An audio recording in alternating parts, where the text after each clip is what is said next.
Here from Doug Folsom talking about back to school. Now, I realize that back to school, may not necessarily be the most applicable safety topic for your workplace, but it is something that's applicable to all of us. It's the right time. In fact, my wife teaches kindergarten for Granite School District, and today's her first day back to work. So she's back at school testing kids this week, and then next week she'll have kids there in class. And so we're just a week out for Granite School District anyway from having kids back in the classroom. And, over the summertime, we are able to, it's just long enough to develop some new habits.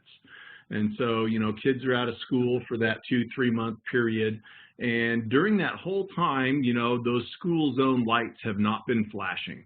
And so it's pretty common. I know for me, when school's back in session, to have to remind myself to look for those school zone flashing lights, to make sure that I'm not just kind of rolling through there like I have been for the last couple of months because the lights are never on.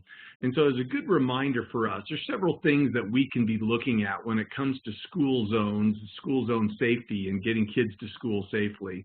Number one, a lot of us out here are actually working in municipalities, whether it's counties or cities, and we actually have to coordinate with the school districts and the schools on, the school zones, traffic control through the school zones, crossing guards, getting the kids to school safely and helping to keep, make sure that flow of the traffic, is working. And so that's one thing we look at right now at this time of year, hopefully even before now. And then there's also our own driving safety, getting through the school zones around school buses, making sure that we're safe and that we're not involved in accidents or incidents involving kids in these school zones. And then there's also, where we have our own children or grandchildren or neighbors, we want to make sure that kids understand how to get to school safely. And so we'll kind of touch on all of these just briefly, this being a safety moment. We're not going to go into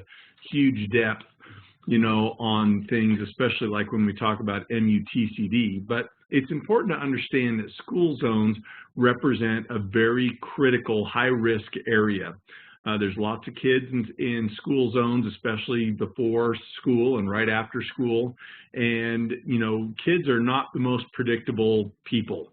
And so when we look at this, we do see a lot of fatalities happening in school zones. In fact, on average, according to some data out there's about 5 fatalities in school zones every week, or actually that would be almost one a day during a weekday. And so we also see that when we're in school zones where there are motor vehicle accidents involving a pedestrian, a child, that school zone is the most common area where that child pedestrian accident is going to happen. It's more common than near parks.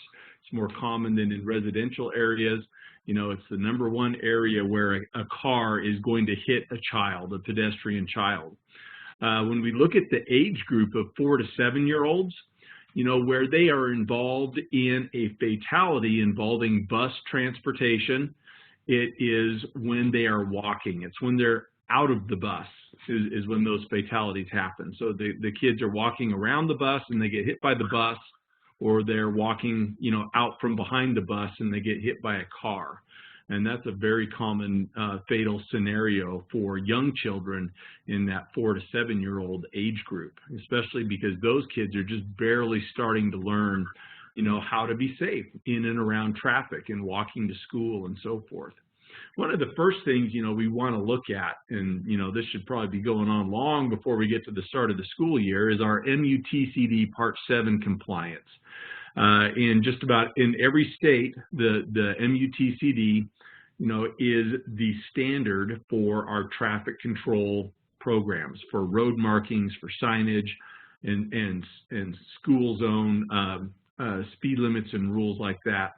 And so it's important to be familiar with Part 7. Part 7 will give you information on coordinating with schools and designing the routes for pickup and drop off around schools and where the traffic control devices need to be coming into those school zone areas, where markings need to be and crosswalks and so forth. Also, the crossing control criteria is covered in Part 7, as well as signage, road markings, and crossing supervision. And so those are important. That's an important section to make sure that we're familiar with and make sure that the road marking, signage, and crossing criteria that we have in our school zones is actually being met.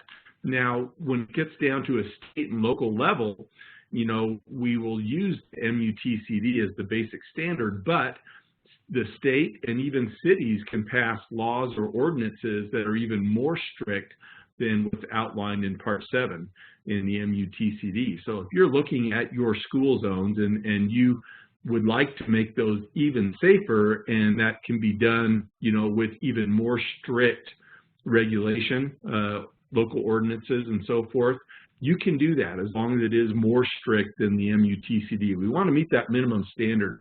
We kind of open up the door for potential liability where we don't meet that accepted standard. And so if there's an accident in a school zone and our school zone signage or road markings or crossing criteria and control, if they don't meet those standards, those basic standards in Part 7, we can really have the door open to potential liabilities there. So it's important to be familiar with that, make sure that we are compliant there. It's important that we make sure we can get drivers' attention coming into the school zone. And that's a lot of what Part 7 does cover with signage and markings and so forth. But there's some things we can look at to either, you know, make sure we're compliant or even make sure we have a better way of getting attention of drivers coming into school zones. And this is really important right now because there's a lot of incidents that happen right at the beginning of the year because, like I said, we've gotten into the habit of just driving through those school zones and the lights aren't flashing any time of the day for the last 3 months. So it's time to remind drivers. So the overhead flashers are really important here in Utah. Those overhead flashers tell us when that school zone speed limit is in effect. But it's also a good way of getting our attention and making sure that we're looking for what's going on in that school zone and where there are kids and what the traffic flows are, for example.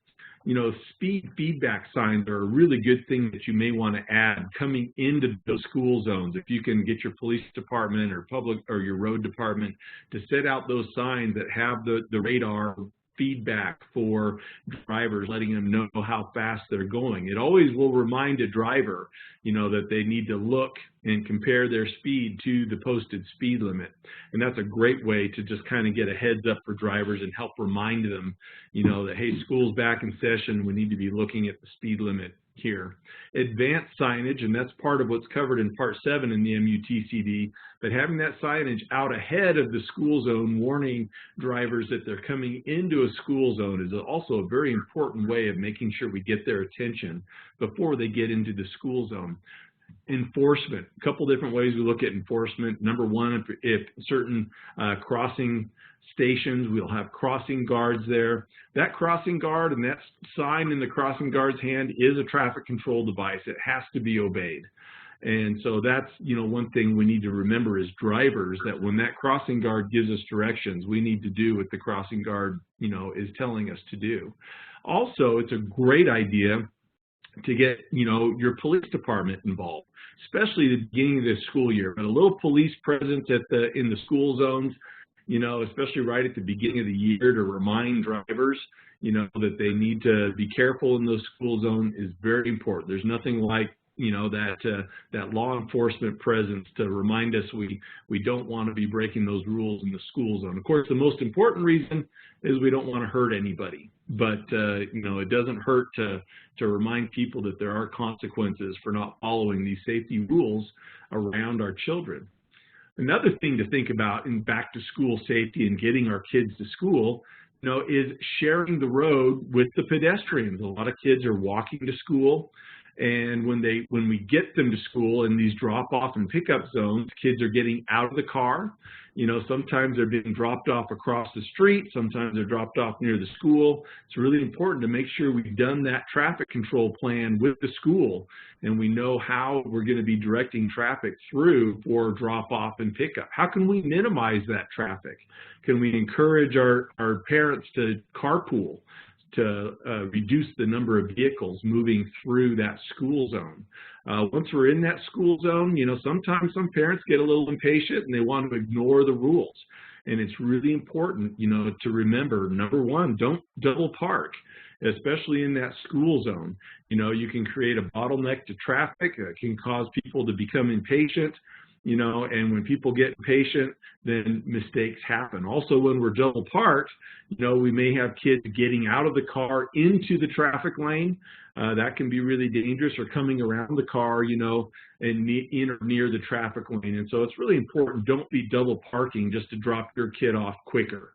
It's safer for everybody if we follow the designated flow of traffic and wait our turn. Don't change lanes in that school zone. When you change lanes, you know, you are creating a level of making it difficult for people to anticipate, you know, what you're doing. Someone may have just checked over their shoulder to see, you know, where other traffic is, and then you change lanes and you've just actually changed the scenario there. And it's really important to keep things consistent and stable, especially in that school zone, so that we don't have any unanticipated conditions. Other things that are really important, no U-turns in the school zone. Same thing, that's an unnecessary maneuver that can create a lot of confusion and sometimes can be difficult for people to anticipate, you know, what's going on in that school zone if people are making U-turns in there. And always, whether people are using the crosswalk or not, make sure we yield to pedestrians. If, you know, some children or anybody is stepped off the curb, you know, and stepping into the street, let's stop and let's let them pass and do everything we can to help them get across safely. You know, we want to make sure we obey those crossing guards like we mentioned, but along with that, you know, yielding to pedestrians and making sure people can get across the street safely is another rule. In a school zone, don't pass a stopped car. In fact, that's a really good rule for just about anywhere. Lots of times we'll see cars stopped at a green light, for example, and, you know, and we'll go through in another lane because we have a green light, even though there's this other car stopped in the adjacent lane, and they're not moving through. Well, usually that person isn't just not paying attention. Usually that person is stopped for a reason. And so whether it's emergency vehicles coming up into the intersection or pedestrian in the crosswalk or whatever it is, you know, if there's a car stopped, we need to not just blow past them, because that's where a lot of accidents happen, especially in a school zone. If you see a car stopped in the traffic lane in a school zone, don't pass that car. There's probably a child in front of them, or there's a child that's, you know, crossing the street. And so never pass a stopped car there. And likewise, in the school zone, don't pass a car, period. You know, the speed limit may be 20 miles an hour in the school zone, but if there's another car, you know, in the adjacent lane only going 10 miles an hour, slow it down to 10 miles an hour. You know, you cannot see through that car what may be, you know, on the shoulder just ahead of them coming into the street. And if we're passing them, we're moving into a blind spot, you know, where a child may be coming out that we might not see them. So when you enter that school zone, make sure that you maintain the same speed within the speed limit and the same speed as the other vehicles in that school zone, so that you're not, you know, risking moving into a blind spot where there may be a child, you know, getting out into the street, even if it's where they don't belong. We need to always anticipate, you know, that kids are probably going to do something unexpected, especially the really young ones, because they haven't learned those rules really well yet. Sharing the road with buses is also very important, and this takes us outside of the school zone, you know, anywhere where the buses are operating. If we're on an undivided road and that bus is stopped, we need to stop. If they are loading and unloading passengers, if their lights are flashing, you know, we need to make sure we're not passing that bus. That creates extreme safety hazards for kids. Kids walking out who have to cross the street in front of the bus, you know, we don't see them until, if you're passing that bus, until you're right there. And so we need to make sure and stop for those buses as they're loading and unloading kids. You know, buses have an area around them. You know, it's a real danger zone. Vehicles passing those buses in either direction or coming out from behind a bus to pass it because it's stopped and blocking traffic, you know, run a very high risk of coming into contact with kids crossing the street right in front of or right behind the bus. The other thing with these danger zones around the buses is those are also blind spots for the bus driver. Often the fatal accidents with kids around the school buses is they get run over by the school bus, because they're too close to the front of the bus and the driver can't see them and they get run over, or behind the bus, or what have you. And so we need to pay attention to that. Kids need to wait far enough back from the curb so that they're not in that danger zone around the bus as it comes up. Basically 10 feet around the whole bus at least is a danger zone, and we need to always expect kids will be present if there's a stopped bus. And also, we need to expect the unexpected there, just to make sure that we're being extra careful. And we need to make sure we're not doing anything unexpected. And so we follow the rules and make sure that we put our impatience in check, especially when we're operating around a school bus and in a school zone. Kids get into school on bikes. A lot of kids like to ride their bikes to school, and there's certain road laws that we have. We need to give cyclists 3-foot buffer when we pass them, with our vehicle. But in addition to that, we all know that bicycles are supposed to follow the rules of the road, and sometimes bicyclists are really good about that, sometimes they're not. When we're sharing the road with bikes, we really need to anticipate, what they may be doing. So if you've got a bicyclist coming towards you or from up behind you and you're going to turn across their path, be real careful. Make sure you stop and let that bicyclist through, regardless of whether they're following the right-of-way rules or not. We don't want to risk, especially with the young kids, having an accident with them.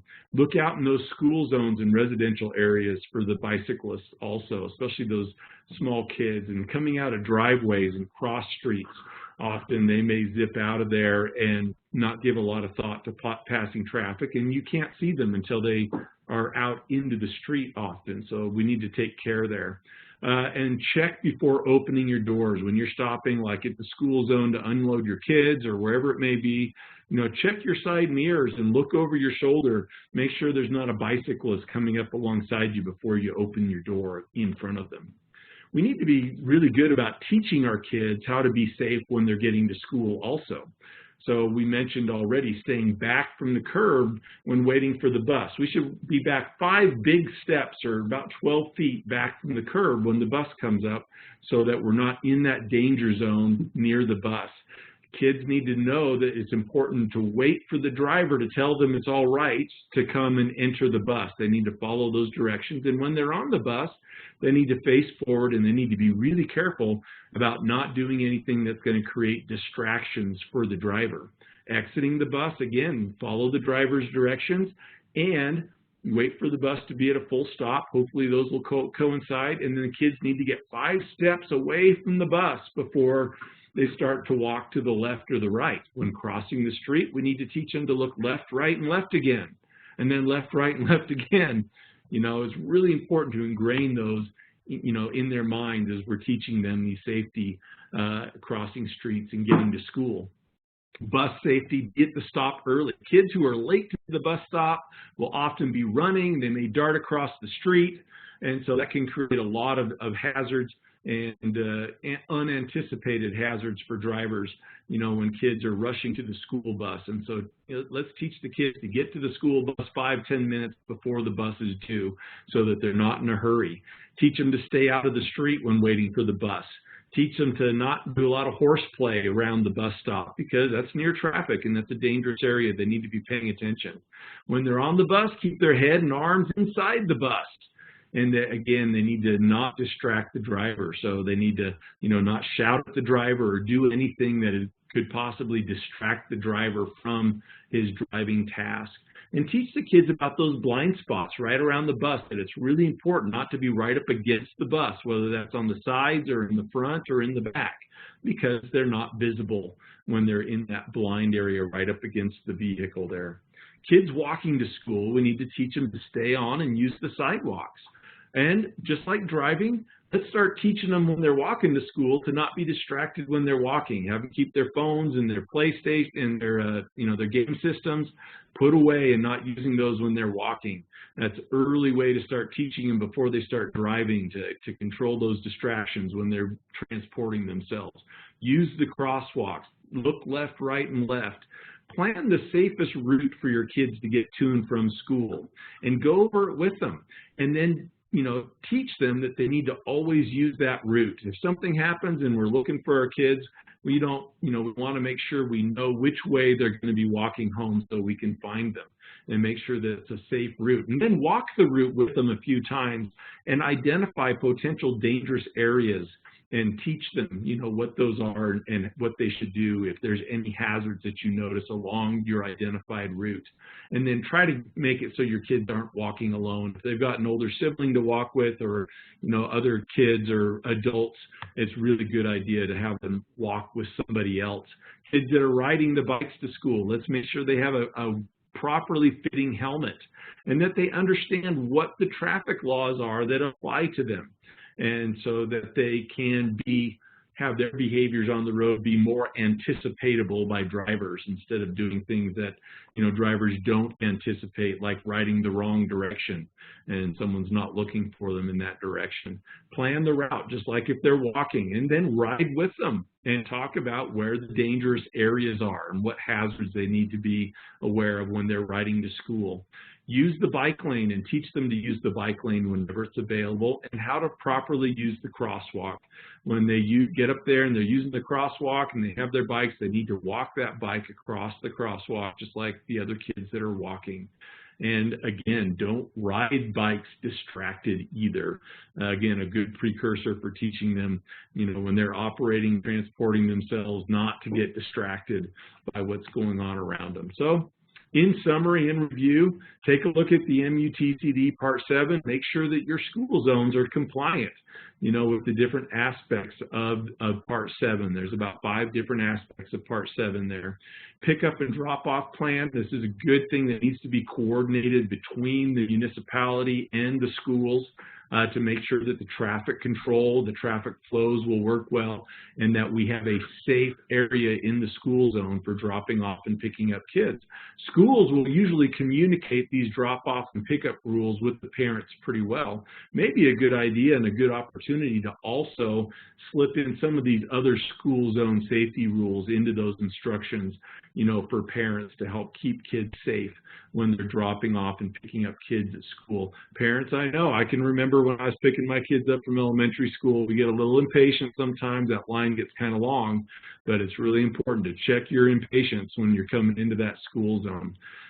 Remember, drive safely. Remember, school zones are going to be active, and we need to start looking for them and make sure that we're operating safely in those school zones. And we need to do a good job of teaching children how to get to school safely, whether they're riding the bus, walking, riding a bike, or however they're getting to school. Make sure that we take the opportunity to share. These are important life lessons that we need to share with them, because these safety rules in getting to school and walking and crossing traffic, these are things that they're going to use their whole life. And so it's a great opportunity and a great time to make sure we sit down and make sure that they understand how to get to school as safely as possible. Any questions? Jason, you see any questions there? Folks, do you have any questions? You can type those into your chat box or your Q&A box, and Doug will be happy to answer those right now. Important reminders, Doug. I think about this. Is there any safety topic that's any more important than this? Not at this moment. I really don't. I don't think so. You think of our children are one of our greatest assets that we have, and the thought of one of those kids getting squished is pretty tough to think about. So I think it's definitely an important thing to keep on the peak of our minds right at this point. I'm not seeing any questions here. Just a reminder, Doug talked quite a bit about the MUTCD, the Manual of Uniform Manual of Uniform Traffic Control Devices. Traffic Control Devices. I almost messed up. Those you can just go on and do a Google search and download that. There's a question here. Is there a way to share this webinar or materials with our residents? Doug? Actually, yeah, there's nothing that prevents anybody from going onto our website and viewing our past webinars. They just have to log in, give their email address when they log in, and we don't really have any controls on who is able to access these recordings when we put them up. So yeah, you can share that. Yeah, just go on there and share the link, utahtrust.gov/webinars, and you can share that link out to them. You can even go a little bit further, click on this. This one will be under the safety moments, and share that link, and they can go in and watch that as well. So, and Doug, if you wanted to do if you wanted to make a PDF out of this, I'll send it out as I send the reminder when those webinar recordings are available. So I can send the slides out. Looks like that's all the questions we have today, folks. We appreciate your attendance, appreciate your focus on safety and supporting our training topics. We know you're busy, and we appreciate you taking time out of your day to make your world and those around you safer. So thanks, Doug. We appreciate it. Good presentation. Everybody go out and have a safe day.